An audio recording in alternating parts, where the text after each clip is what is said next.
South America's first Olympic Games have officially opened in Rio de Janeiro. Brazil's interim president, Michel Temer, was booed by crowds at the opening ceremony as he declared the start of the Games. Cash-strapped Brazil put on a more understated show than previous ceremonies in Sydney, Beijing and London. There were minimal high-tech features and organisers relied heavily on the country's carnival traditions. Brazil's economy is going through a recession and its president has been suspended facing an impeachment trial. So many people were glad to have a chance to celebrate. TRT World's Anelise Borges joins us now live from Rio. Anelise.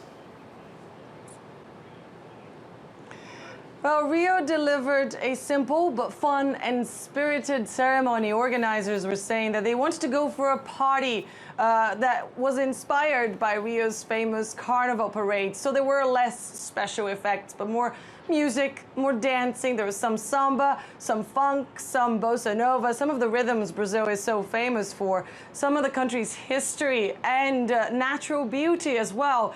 And the party wasn't restricted to the Maracanã Stadium. Across the city, there were bars and cafes showing the ceremony on TV, packed with tourists and locals who were proud of their city, who said they believed Rio delivered an Olympic show. I want to give it out to the people from Rio because there was so much controversy about whether or not they could put on a show like they just put on, and they did it. It was very exciting to see the torch being lit, to see the Brazilians all excited. It's an incredible sensation. It was truly incredible. Wonderful, and the most important part was from the music. I'm from Flamengo, from Jorge Benjor. It was amazing.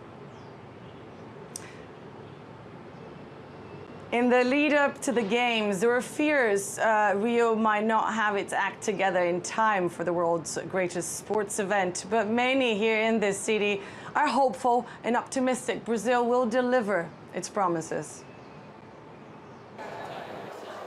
Marianne is only 5 years old, and she's about to witness an historic moment. South America's first Olympic Games. The RC family traveled from Brazil's capital, Brasília, to Rio de Janeiro to watch the opening ceremony. E nós fomos já sorteados no primeiro sorteio e já saiu inclusive a abertura. We entered the lottery for tickets more than a year ago and were selected in the first draw. When we got the news, we were overjoyed. We're very excited. The road to Rio has been bumpy. An economic crisis, political turmoil, the Zika outbreak, and security issues. Problems many people hope to put aside, at least for a while. It's a great moment for Brazil. It's very important, not only for people who will have the opportunity to mix with other cultures, but also for the economy. Other people are watching, which will stimulate tourism, and that's also good. 500,000 people are expected to travel to Rio for the Olympics. And like the RCs, many have high hopes for Brazil's performance, inside and outside the Olympic arenas. So now the Games have officially started, Anelise. What's in store on day one? Well, there are several events are scheduled to start today here at the Olympic Park. There will be volleyball, basketball, handball competitions.